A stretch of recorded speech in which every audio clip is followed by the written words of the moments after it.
Notre maison brûle. Et nous regardons ailleurs. Nous ne pourrons pas dire que nous ne savions pas. Prenons garde que le XXIe siècle ne devienne pas, pour les générations futures, celui d'un crime de l'humanité contre la vie.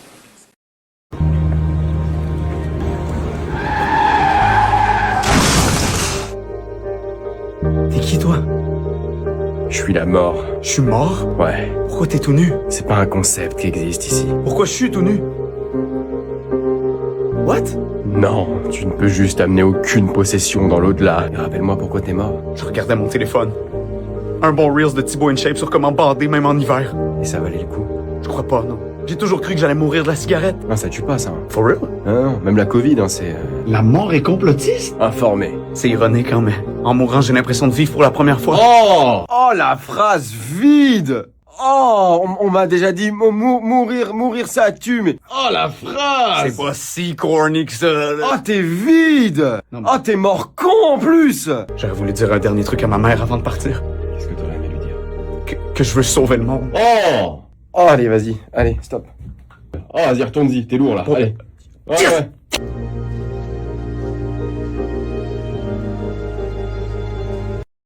Un mec m'a corrigé la prononciation de mon nom de famille. Alors suite à ma vidéo sur le mansplaining, vous m'avez laissé vos témoignages en commentaire et c'est absolument lunaire. Accident de voie publique avec plaie hémorragique, un mec veut absolument me dire comment comprimer et appeler à l'aide, ce qui est déjà fait.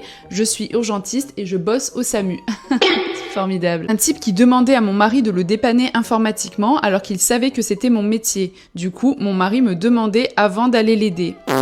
Lui, j'aime beaucoup aussi mon frère qui essaye de m'expliquer comment couler une dalle parce qu'il a fait un week-end de bricolage une fois alors que je suis ingénieur en bâtiment. J'ai eu beaucoup de meufs aussi qui bossent en magasin de bricolage et tous les jours il y a des mecs, des clients qui leur expliquent leur métier bien sûr parce que les femmes, les gonzesses, vous connaissez rien en bricolage. Le classique évidemment, un homme a essayé de m'expliquer les menstruations, la grossesse aussi, ou moi par exemple on a essayé de m'expliquer mes symptômes d'endométriose et que c'était pas si douloureux parce qu'en fait c'était plus compliqué que ce que je pensais. Mon prof de sciences a essayé d'expliquer à ma mère le système digestif parce qu'il pensait que j'étais anorexique pour mon physique, alors qu'elle est infirmière. Voilà, en plus tu te fais diagnostiquer au passage, c'est vraiment adorable. Le mec m'a expliqué ce que c'est un hors-jeu au football, ça fait 10 ans que j'en fais. Le gars n'avait jamais utilisé une lime à ongles de sa vie, mais il a voulu me faire des cours sur les poses acryliques, et en plus de ça, à la fin, il a osé me dire « Non, mais de toute façon, c'est un truc de meuf ». Mon neveu qui essaye de m'expliquer comment fonctionne le droit des sociétés, alors que je suis en études de droit et que lui est coach sportif, et que j'ai eu 17 en droit des sociétés. Mon ex faisait des recherches Google pour savoir si je disais vrai quand il ne connaissait pas un truc. On m'a mansplainé un sujet sur l'histoire du terme masochisme, ça fait des années que je traite et j'analyse l'histoire de la sexualité. Sa légitimité, c'est qu'il est déjà allé dans un club libertin, donc forcément il sait, hein, la fatigue. Et bien sûr, je vous passe tous les mecs qui m'ont mansplainé le mansplaining, comme ça la boucle est bouclée.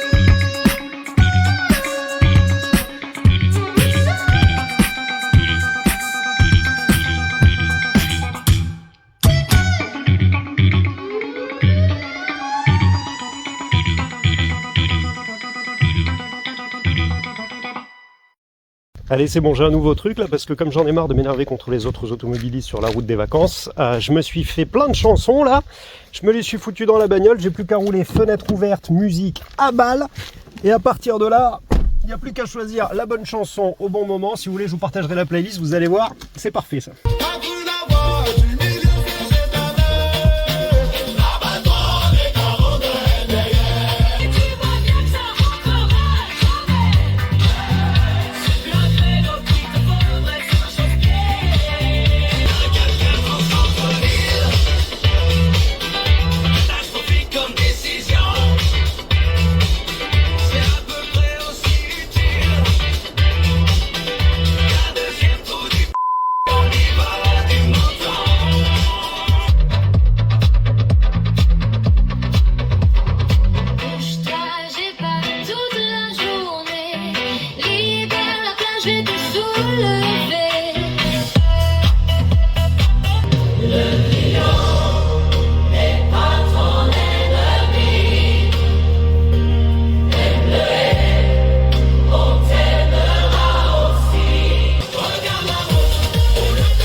Épidémie de diarrhée aux États-Unis. Oui, bonjour, pardon. Et donc je disais, il y a eu une grosse épidémie de diarrhée aux États-Unis. Alors, qu'est-ce qui se passe exactement? Vous allez voir, c'est cocasse. Des milliers de personnes se sont mises à avoir super mal au ventre, avec parfois de la fièvre, mais surtout avec des vomissements et des diarrhées explosives. C'est le terme médical. Moi, à chaque fois, ça me fait penser à Explosion de caca. C'est le groupe du fils de Henri Dess. Ils chantent des trucs comme Trou de balle masqué, par exemple, et plein de reprises hyper rafraîchissantes. Franchement, je vous le conseille. Bon, c'est pas le sujet. Comment il y a autant d'Américains qui ont chopé la classe en même temps comme ça? Et bah, c'est à cause d'une horrible bestiole. Donald Trump. Oui, non, pas celle-là, une autre. À cause d'un protozoaire. Cyclospora cayetanensis qui résiste à la congélation, au lavage et même au chlore. En fait, il est tué que par la cuisson, mais là, on parle de salade, donc... Et donc, ça donne une maladie qui s'appelle la cyclosporose, avec les symptômes que je viens de donner. Et d'après les premiers éléments de l'enquête, tout ce petit monde aurait été contaminé à cause de la salade. De la laitue. Donc déjà, première nouvelle, les Américains mangent de la salade apparemment. Fake news. Attendez. De la salade de chez Taco Bell. Ah oui, d'accord, de la salade dans des bons gros tacos. Là, je comprends mieux. Oui. Mais alors, comment c'est possible de laisser passer ce genre de cochonnerie et de contaminer autant de monde? Y a pas des contrôles sanitaires aux États-Unis? Eh bah, en fait, il y en a beaucoup moins depuis que le gouvernement américain a massivement licencié et coupé les budgets des autorités sanitaires qui sont censées s'occuper de ça. Donc, finalement, il y a bien deux responsables, Cyclospora cayetanensis, et puis l'autre là. Donald Trump. Donc, pour ceux qui me disent qu'il faut pas parler de politique quand on parle de santé, la santé c'est politique. Pensez-y en 2027. Bonjour, bienvenue au paradis, nom et prénom s'il vous plaît.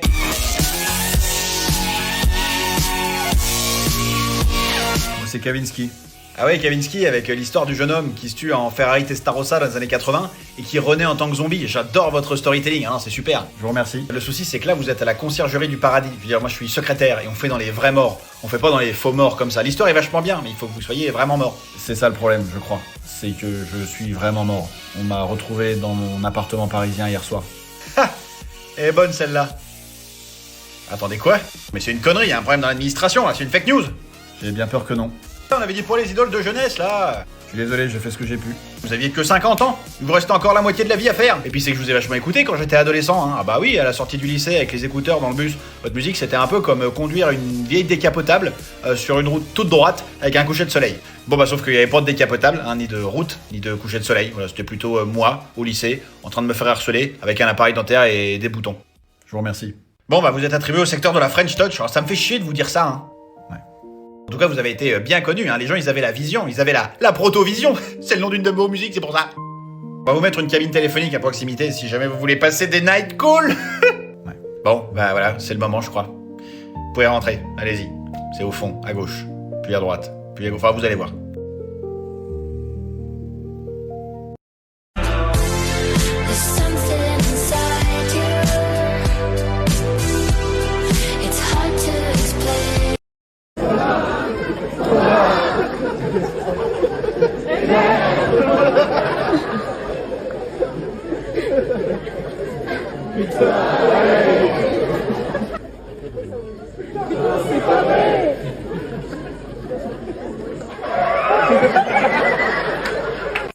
J'ai l'impression que ces gens-là ne sont pas appréciés à leur juste valeur, donc je vais juste en parler. Les gens qui sont passés par des traumatismes assez sérieux étant gamins, et qui malgré tout par miracle arrivent à grandir en étant des adultes gentils et empathiques envers les autres. Juste merci. Vous êtes des héros. Vous contribuez à long terme à sauver l'humanité. On ne vous remercie pas assez pour ça, donc voilà, moi je le fais. Merci infiniment.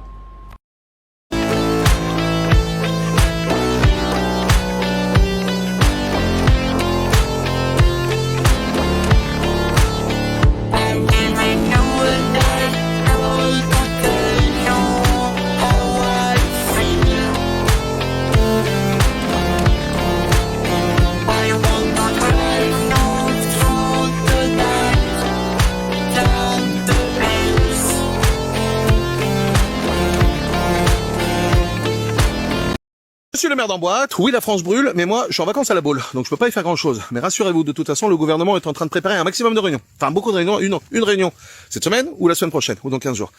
Afin de pouvoir gérer votre éco-anxiété. Qu'est-ce que vous êtes éco-anxiété? Qu'est-ce que ça veut dire? Vous lancez des polémiques comme quoi il n'y aurait que 4 Canadair, mais enfin il n'y a pas que... Nous avons 18 vecteurs aériens, des Canadair, des avions, des hélicoptères, des porte-avions, des porte-clés, de la patte patrouille. La patte patrouille! Partez en vacances, faites-vous plaisir, faites-vous du bien, hydratez-vous, oh là là. Venez à la Baule, bien sûr, baignez-vous dans les piscines, dans des lacs. Nous avons ouvert à la baignade la moitié de la Seine. Baignez-vous dans la Saône, le Rhône, la Garonne, la Garrigue, la Gare du Nord. Baignez-vous dans les toilettes publiques, dans les stations d'épuration, dans ma baignoire, dans les violons, puisque Macron pisse dedans, dans le camtar de mon beau-frère, la bite du plombier, l'épicerie 24-24, je dis n'importe quoi, j'ai soif, il faut que je boive, hydratez-vous, buvez 6 litres de vin par jour. Oh, de toute façon, l'année prochaine, on dira tous fait la faute à Zidane. Et alors? En tout cas, moi, je reste à la Baule. Voilà. Et je suis, par contre, derrière les pompiers. Mais vraiment, regardez les pompiers, je suis juste derrière. Et j'attends qu'ils partent. Et une fois qu'ils sont partis, je mets des éoliennes partout, comme prévu. Salut, je suis tour opérateur de l'agence Monumental. Petit road trip en Bretagne qu'on propose. On part de la ville de J'ai trouvé, le sens de l'art. Venez! Il y a 2 mecs qui ont acheté toutes les clims de Paris pendant la canicule pour les louer ensuite au prix de l'achat. On achète des palettes entières. On envoie littéralement des camions dans tous les magasins d'Île-de-France. C'est horrible de faire ça à un moment où la clim c'était un produit de première nécessité pour certains. Heureusement ils peuvent faire ça que l'été pendant la canicule. Imagine si un petit groupe de personnes s'accaparait un bien de première nécessité à l'année et le louer ensuite tous les mois à des gens qui n'ont pas d'autre choix que de louer ce produit de première nécessité. Ce serait horrible quoi. Imagine s'ils en achetaient tellement que le prix de ce produit de première nécessité, il augmentait avec le temps. C'est-à-dire qu'en plus des gains de la location, ils ont en plus une plus-value à la revente. Non, là ce serait trop. Si c'était le cas, les gens seraient dans la rue quoi. Hommage aux 240 enfants morts dans un camping à Biscarrosse. Comment les vents d'altitude et la rotation de la Terre influencent-ils le méga feu en Gironde? Nous avons demandé à Marine Le Pen. 2200 personnes brûlées vives. Les vins bordelais vont-ils avoir un goût différent cette année? 300 000 milliards d'hectares partis en fumée. Alors, comment enrayer tous ces incendies? Notre invité du jour, Jordan Bardella. Et avec les incendies qui ravagent le sud de la France, les réservations de camping explosent en Normandie. Des barbecues sans étincelles. C'est ce que propose ce constructeur allemand. Quelles sont les marques d'allumettes préférées des pyromanes? Alors avec les incendies et les grands départs en vacances, difficile de savoir quelle autoroute emprunter. Heureusement, l'application Waze propose des itinéraires adaptés en direct au feu sur la route. Une application qui séduit petits et grands. Un peu de baume au cœur maintenant, nous avons fait la rencontre de Sylvie Flûte, une artiste haut en couleur originaire du bassin d'Arcachon qui fait de la peinture sur cendre. 20 000 € la toile. Des dizaines de millions de canards ont dû être tués par strangulation à cause de la canicule. Je rappelle que depuis le début de l'été, plus de 1200 pilotes de Canadair sont décédés. Ces Canadair qui, quand ils ne sont pas mobilisés sur le front, servent parfois à effectuer des baptêmes de l'air. Des images rafraîchissantes. Klaus Barbie, bonjour. Comment gérer son éco-anxiété? Avec le gouvernement français. C'est dans la tête, c'est un état psychologique. Mais si, c'est marqué là. État psychologique. Ça là, c'est un problème psychologique. Gros problème psychologique. C'est psychologique. Des milliers de Français ont des symptômes. Faudrait pas les laisser s'aggraver. Il faut mettre des mots sur ce que l'on ressent. Il faut réguler les informations anxiogènes avec des informations positives. Ou alors faire des activités reposantes, comme des balades en forêt. C'est psychologique, on vous dit. Merci pour votre action, le gouvernement. Et n'oubliez pas, c'est psychologique.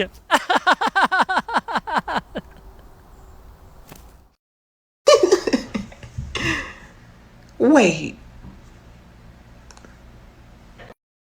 Chouette caisse. Ouais, elle tient la route. Quelle route? Celle pour livrer des pizzas? La caisse, on s'en fout. C'est le pilote qui compte. Je sais pas si ces dernières semaines j'ai vu un truc plus gênant que ce que je vais vous montrer là. Merci beaucoup, hein. Merci pour votre courage. De tout cœur avec vous. Je connais courage qu'on avait, pas de problème. J'essaie de vous transférer toute l'énergie, si je peux vous transférer. Courage à vous, à vos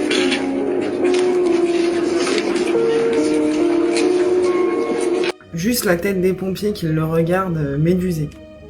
Je sais même pas comment il peut pointer sa face en leur disant « Allez, courage, allez-y ». Enfin, ils ont perdu 4 de leurs coéquipiers. On a perdu 4 pompiers. S'il y avait le matériel adéquat, celui que t'avais promis en 2022, on n'en serait peut-être pas là. Et il ose leur dire à la fin « Je viens pour vous redonner un petit coup de boost, quoi ». Mais quel boost tu donnes, toi?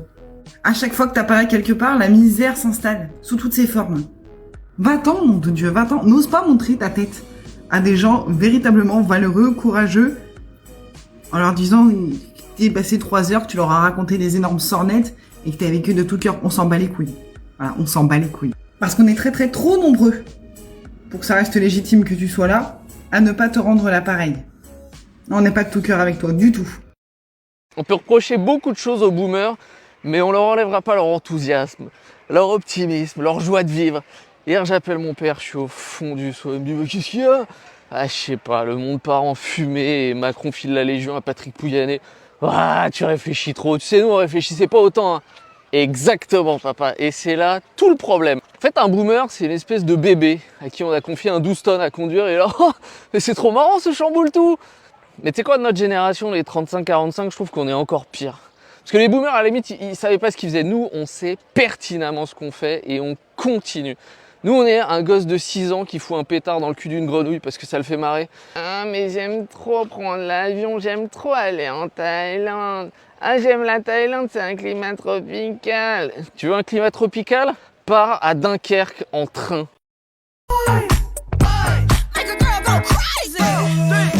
Like big boys, itty bitty boys, Mississippi boys, inner city boys. I like the pretty boys with the bow tie. Tu fais quoi? Je me touche. Quoi? Je me touche. Oh. Moi, j'aime avaler du sperme dans ma manche. Hein? Je disais, j'aime aller à la ferme le dimanche. Ah. Un jour, j'ai tripoté Maverick, c'est pas bien. What? Ton voisin? Non, j'ai dit un jour, j'ai rencontré Patrick Sébastien. Ah. J'aime bien manger les nazis qui me font des avances. Attends, quoi? J'ai dit, j'aime bien me taper des mamies quand je pars en vacances. Oh. Oh.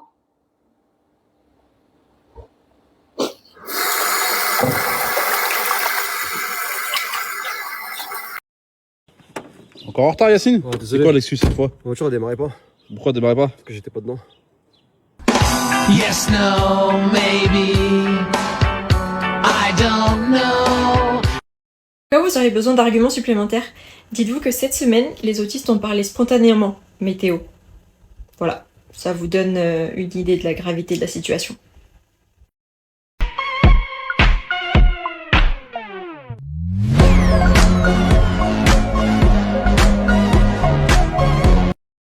Il paraît que les influenceurs d'extrême droite se retournent contre l'extrême droite. Mais c'est magnifique ça. Oh lolo, j'aime bien ça, c'est un bon goût. Oh lolo.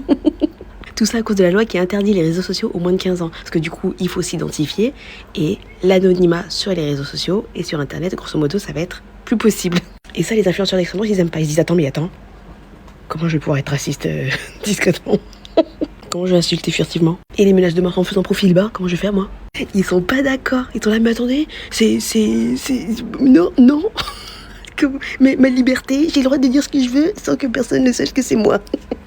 En fait, ils viennent se rendre compte qu'en votant pour des fascistes, on obtient le fascisme. Et donc là, il y a plusieurs vidéos d'influenceurs d'extrême droite qui sont pas contents, qui sont là, on va vous détruire, c'est nous, c'est plus Elfie votre problème, c'est nous. Et ils viennent de se rendre compte que, en fait, depuis des années, le RN vote à 80% comme Macron. Mais c'est ce qu'on se tue à vous dire depuis des années. En tout cas, ils s'en rendent compte. Pas là pour des bonnes raisons, mais ils s'en rendent compte. Maîtresse, c'est n'importe quoi. J'ai dit en rigolant sur un réseau social que je savais pas quoi offrir pour les 30 ans de mon mec parce que lui, pour mes 30 ans, il avait mis la barre très haute. Et tous les trucs qu'on m'a proposé premier degré, c'était de lui faire un enfant, de lui faire à bouffer ou de lui faire une prestation olé olé. Et ben on m'a jamais aussi vite rappelé ma condition de femme que en ce jour. Genre vraiment, si vous oubliez que la misogynie est toujours présente, et ben sachez que c'est dans ce genre de petites situations qu'on va vous rappeler que non. Ça ne va pas mieux.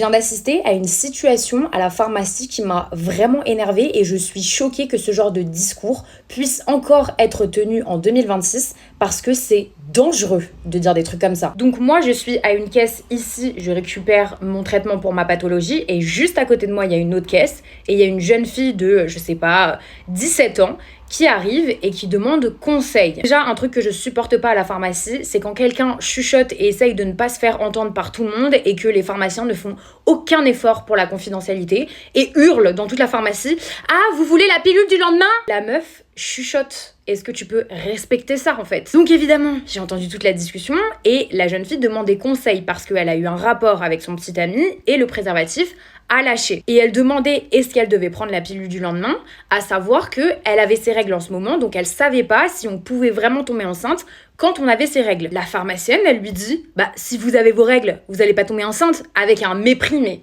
j'étais hors de moi. Et puis après, elle répète ce que la fille vient de lui raconter en demandant l'avis à une autre pharmacienne qui était à plusieurs mètres. Donc elle parle super fort.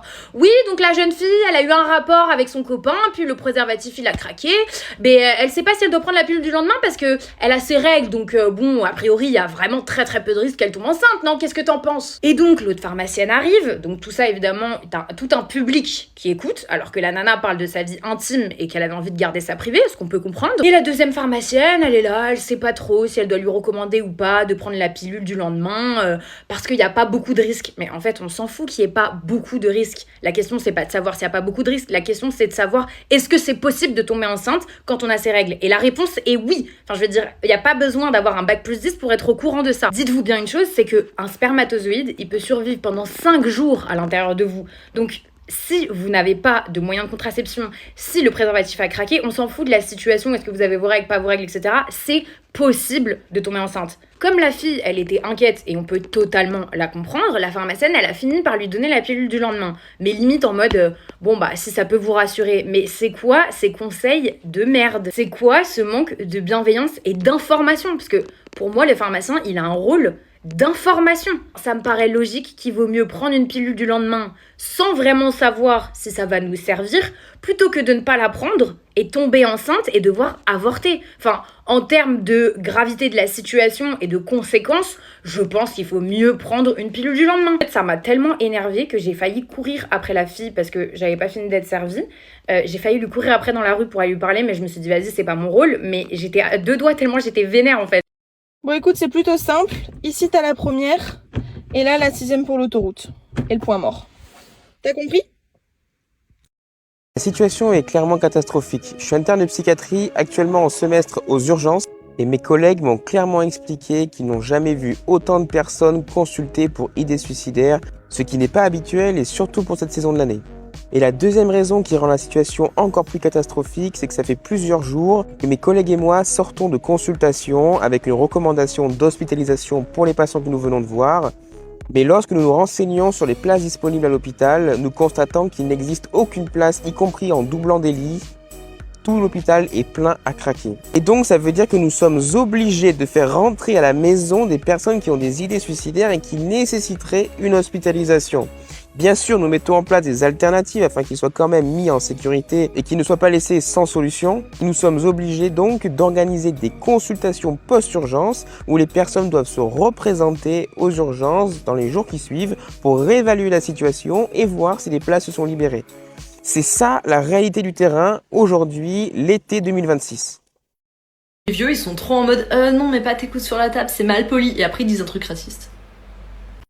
Pour moi, les cuisiniers cuisinent avec les mains pleines de caca. Les restaurants, remplacer les vraies photos de votre nourriture par des images générées par IA n'est pas le flex que vous croyez. Moi, je travaille dans la com, moi je vous le dis, quand vous faites ça, vous pétez votre business. Et c'est le même délire avec les tirets quadratins là, les longs tirets là faits par l'IA. Quand je vois cette situation, je vois 2 personnes qui se sont vues nues hier soir et qui font semblant que rien ne s'est passé. Personne ne dit rien, mais tout le monde sait. Des flashbacks de vous en train de vous mélanger comme de la peinture, bande de mal élevés. Ben là, c'est la même chose. On a des flashbacks de vous en train de taper un vulgaire prompt, copier-coller, même avec le truc, j'espère que cette réponse vous va bien. Les affiches IA, pour moi, c'est plus possible, tout simplement parce que moi, déjà, je suis un pro des raccourcis, et ce qui fait que je vais te sortir des raccourcis pourris. J'arrive dans un restaurant, je vois une affiche full IA directement à l'entrée. Pour moi, les cuisiniers cuisinent avec les mains pleines de caca. Je vais vous expliquer, et vous allez voir que c'est clair dans ma tête. Un visuel, c'est ce qui définit l'ensemble de l'identité de ta marque. Par exemple, un rappeur qui se dit hyper gang, s'il fait un placement de produit avec du matcha, c'est étonnant. Il peut le faire, mais c'est particulier. Et pour moi, quand tu fais l'impasse sur le premier visuel que tu vois en rentrant au restaurant, je me dis que ces personnes-là, c'est pas forcément vrai, sont capables de faire l'impasse sur d'autres choses, dont l'hygiène. Et c'est là où, moi, je commence à imaginer que les cuisiniers, ils ont la main pleine de caca et ils arrivent, ils me servent mon burger en me regardant droit dans les yeux. Ouais, mais c'est comme ça que ça fonctionne. Peut-être qu'un graphiste, il est venu, il t'a aligné un devis de fou malade et t'a dit, je suis la reine des machins chouettes si je paye ce graphiste. Je peux comprendre. Mais filoute, trouve un freelance qui est un peu chaud sur Canva, c'est ses débuts, voilà, tu discutes un petit peu avec lui de ce qu'il est capable de faire et boum, t'as ton truc. Mais non, tu peux pas faire des trucs foulias comme ça, c'est pas possible. Vous voulez porter plainte contre les pompiers parce qu'ils ont piqué l'eau de votre piscine pour éteindre les incendies? Exactement, un hélico qui s'est pointé, il s'est cru chez sa daronne latin, puis il a piqué l'eau de ma piscine. Vous vous foutez de ma gueule ou quoi? Ah pas du tout, cette eau elle m'appartient, c'est l'eau de ma piscine, c'est pas un self-service, on est où là? Mais monsieur, vous comprenez bien qu'avec la gravité et l'urgence de la situation, les pompiers ont besoin de toute l'eau disponible dans les alentours. Toute l'eau disponible, mais pas la mienne. Vous êtes au courant que la Gironde est en train de brûler, rassurez-moi. Oui, écoutez, je vois pas bien en quoi c'est mon problème ça. D'accord. Et vous êtes né comme ça ou ça a évolué avec le temps? Qu'est-ce que vous voulez dire? Non, je veux dire être une grosse salope égoïste autocentrée, c'est quelque chose d'inné chez vous ou vos parents ils sortaient de la même bouse? Mais attendez, je ne vous permets pas. Pas grave, je vais prendre des libertés, connard. Je veux déposer une plainte immédiatement contre les pompiers. Contre les pompiers. Donc ces héros qui sont en train de donner leur vie pour sauver les nôtres, on parle bien des mêmes. Il faut les pompiers quoi, pas un pont. D'accord. Comment je veux pas la prendre votre plainte en fait? Comme ça. Vous êtes dans l'obligation de... Ah ouais, je sais, mais je le ferai pas. Et pourquoi ça? Parce que j'ai une race, monsieur, contrairement à...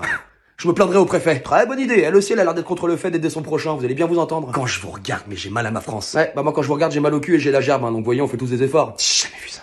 Ah, vous souhaitez une bonne journée, monsieur.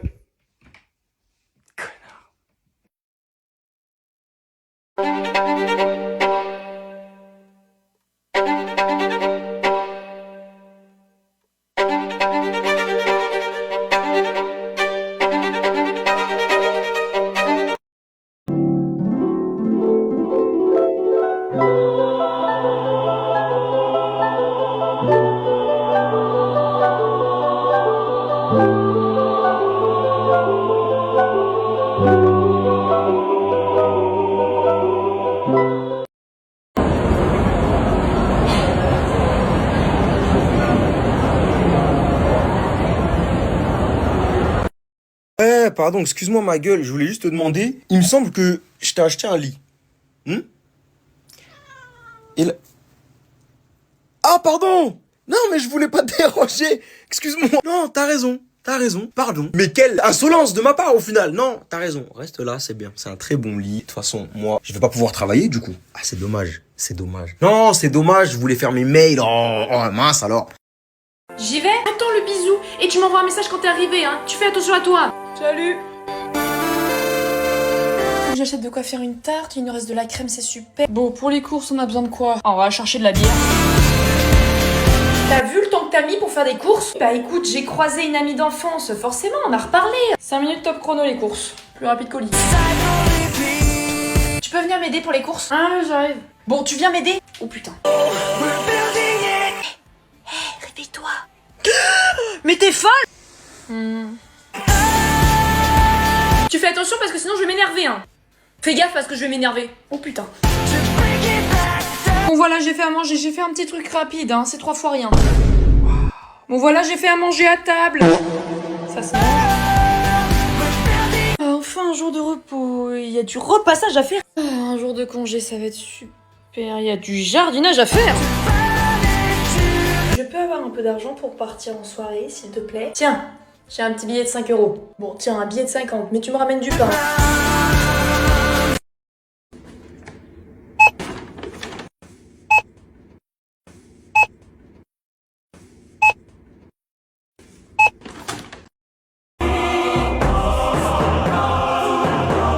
Dans cette douce souffrance dont j'ai payé toutes les offenses, écoute comment mon cœur est immense.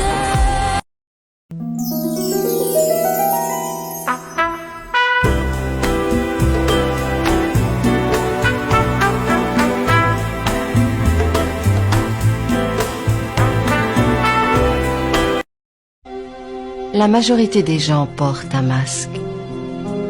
Il faut donc être très attentif pour deviner à qui l'on a affaire. Vous avez vu ça ? À Paris, les cendres de la statue Dalida ont été repeints pour retrouver leur couleur d'origine. Parce qu'à force d'être touchés par les passants, ils étaient devenus dorés. La ville de Paris a confirmé qu'il s'agissait d'une restauration, sauf que cette restauration, elle n'a pas plu à tout le monde. Dans Le Parisien, un riverain affirme sans aucune preuve, c'est encore l'œuvre de féministes. Ce puritanisme ambiant, ça me débecte, et parler d'attouchement sur une statue, c'est ridicule. Sauf que justement, ce n'est pas juste une statue. Depuis des années, des assos féministes dénoncent ces gestes qui banalisent des attouchements sans consentement. Certaines demandaient même des barrières de protection autour de la statue, et la statue de Dalida, c'est loin d'être un cas isolé. En Allemagne, l'association Terre des Femmes a lancé une campagne imposant plusieurs panneaux derrière des statues dont les poitrines avaient été usées à force d'être touchées. Leur message, il est hyper simple, le harcèlement sexuel laisse des traces. Vous l'aurez compris, le problème ce ne sont pas les statues, mais bien ce que ça révèle de notre société. Dans un même temps, le Haut Conseil à l'égalité explique lui que le sexisme ce n'est pas une somme de comportements isolés, mais bien un système qui banalise les violences faites aux femmes. Son dernier rapport montre aussi qu'il y a près de 10 millions de personnes en France qui adhèrent à des formes de sexisme hostile, directement liées à une plus grande tolérance envers les violences sexuelles ou la culture du viol. Et ces conséquences, elles sont bien réelles, puisqu'en France, seuls 7% des victimes de violences sexuelles portent plainte, et parmi ces plaintes, il y a 86% des dossiers qui sont classés sans suite, selon les chiffres du ministère de la Justice. Alors non, repeindre les seins de Dalida, ce n'est pas du puritanisme féministe. Ça montre surtout à quel point le sexisme est encore profondément ancré dans notre quotidien. Quand j'étais petite, je donnais les couverts, les cuillères, les fourchettes, avec des formes que j'aimais pas aux personnes que j'aimais pas. Mais je suis pas autiste, hein. Quand j'étais petite, je faisais des crises de nerfs parce que la couture de mes chaussettes me touchait les orteils. Mais je suis pas autiste, hein. Quand je parle, il me faut toujours un truc dans les mains, sinon je suis mal à l'aise. Mais je suis pas autiste, hein. Quand je sors du cinéma, j'ai l'impression qu'un bulldozer m'a passé dessus. Mais je suis pas autiste, hein. Quand j'étais petite, je comptais combien de bouchées les gens prenaient pour savoir combien c'était convenable de manger. Voilà. Mais je suis pas autiste, hein. Quand j'étais petite, je demandais toujours pourquoi ou comment ou qu'est-ce que ça veut dire ça. Au point où ça saoulait les adultes autour de moi. Genre au point où ils en avaient marre et ils voulaient plus rien m'expliquer. Mais je suis pas autiste, hein. Le goût de ce que je mange, si je vais apprécier un plat ou pas, ça dépend de l'assiette dans laquelle je le mange, les couverts que j'utilise, les gens avec qui je suis et l'endroit où je suis. Genre ce sera toujours moins bon si je suis à l'extérieur. Mais je suis pas autiste, hein. Quand je regarde un film et que c'est trop fort, j'arrive pas à savoir si c'est la luminosité ou le son qui est trop fort. Du coup, je teste les deux pour savoir ce qui me gêne. Mais à part ça, je suis pas autiste, hein. Actuellement, j'ai pas de taf, il me faut plus d'une journée pour me remettre d'une sortie à l'extérieur. J'ai des maux de tête pas possibles, j'ai des douleurs un peu de partout, mais je sais pas expliquer pourquoi ni comment. Mais je suis pas autiste, hein. Je suis pas autiste.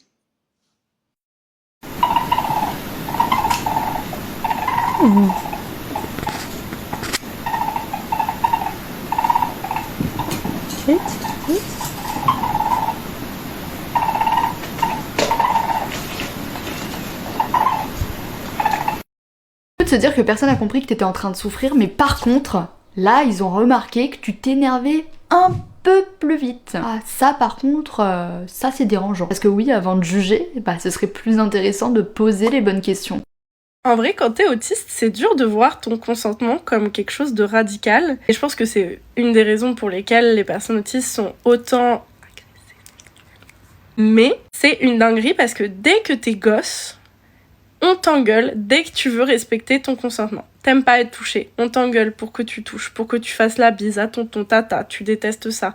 T'as un truc que t'as pas envie de manger, t'as pas envie de toucher, non, on t'engueule, tu dois faire, tu dois être obéissant, etc. Et je pense que c'est le cas aussi pour les enfants neurotypiques, mais c'est encore plus chez l'autisme parce qu'on a encore plus de barrières, et ça fait qu'aujourd'hui, on ne sait pas respecter ses besoins, on ne sait pas respecter son consentement, et même, je dirais même, j'ai du mal à savoir ce qui est quelque chose sur lequel je peux faire un effort, entre guillemets, et ce qui est quelque chose que je devrais respecter comme mon consentement et comme quelque chose qui va me coûter beaucoup. Et aujourd'hui encore, j'ai du mal à le savoir. Et j'ai aussi du mal à savoir exactement où je me situe par rapport à mon consentement, et c'est fou. Et je pense que ça touche tellement d'autistes, et c'est tellement dommageable. Et je pense qu'on gagnerait tous si tous les parents, même des enfants neurotypiques, écoutaient le consentement de leurs enfants et ne les forcez pas à faire quelque chose qui les faisait pleurer. Si ton enfant pleure, il ne fait pas un caprice. Il va mal. Aide-le à réguler cette émotion. Voilà, merci. Bonjour et bienvenue sur mon compte TikTok. Aujourd'hui, je vais vous montrer comment je vais monter moi-même toute seule une bibliothèque achetée chez Ikea. Alors, j'en ai déjà une ici, mais celle que j'ai achetée...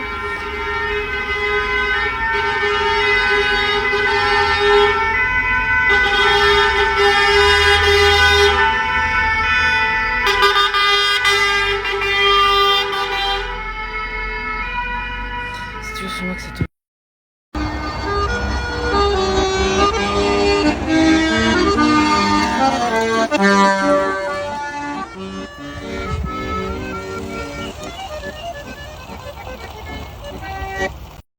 Donc là, moi, je vais me marier, c'est trop cool, je vais aller choisir une robe, on s'éclate. Et je dois pas montrer la robe que j'ai choisie à mon mec? Je suis pas d'accord, parce que moi, toutes mes fringues, je les montre à mon mec. Que ce soit avant ou après les avoir achetées, ou je lui montre mon panier, ou je lui fais un petit défilé à la maison. Pourquoi est-ce que ma robe de mariée, pour le jour le plus important de ma vie avec lui, je peux pas lui montrer? Les mariés, là, vous avez fait comment? Parce que vraiment, moi, je sais pas comment je vais faire. Ce matin, mon mari s'est réveillé avec une folle envie de panna cotta. Depuis qu'il m'a empêché d'avorter pour la 3e fois, ce gourmand est devenu une vraie bouche sucrée. J'ai d'abord cousu mon tablier, car n'ayant pas de compte en banque, je n'ai pas pu m'en acheter un. Mais j'ai oublié quelque chose d'essentiel, mon couteau de cuisine. Quelle sotte! Je suis donc allée le confectionner dehors. Je tiens cette recette de panna cotta de ma grand-mère. Le secret réside dans de bons fruits frais cueillis au potager. Je prends donc mon couteau, confectionné par mes soins. Je ne suis pas bonne métallurge. Je préfère manier le bois. Quelle sotte, je n'ai pas de lait ni de vache. Je vais donc prendre mon lait maternel. Rien de mieux que le lait en circuit court. J'adore le lait. Ah, et pendant que la panna cotta refroidit, j'apprends que mon mari m'a trompée avec Sylvie, consultante en finance. Un menteur, voilà, tu mens comme tu respires, t'es un respirateur menteur. Les gens en général ils respirent de l'oxygène, toi tu respires le mensonge. Tu m'invites chez toi, ta sonnette marche pas, du coup je toque à la porte, toc toc, qui est là? C'est le mensonge. Bah vas-y, je t'en prie, entre, bah tu m'étonnes. Enchantée, je suis une grosse débile mentale. Je viens de rentrer de vacances et quand je suis partie, je me souviens que je me suis dit, au cas où il y a un cambriolage dans la maison, je vais cacher mon iPad. Mon iPad sur lequel il y a toutes les informations importantes, tous mes documents. Et je me suis dit, vas-y, cache-le, et comme ça, tu te le fais pas piquer. Oui, alors oui, de toute façon, il n'y a pas eu de cambriolage, hein, tout va bien. Mais du coup, je sais pas où il est. Là, je l'ai perdu, ça fait une semaine que je le cherche. J'ai un appartement, hein, c'est pas très grand, mais j'ai tellement bien caché pour que les cambrioleurs trouvent pas, que même moi, je retrouve pas. Voilà. Donc on va continuer à chercher, voilà. Mais je pète un plomb,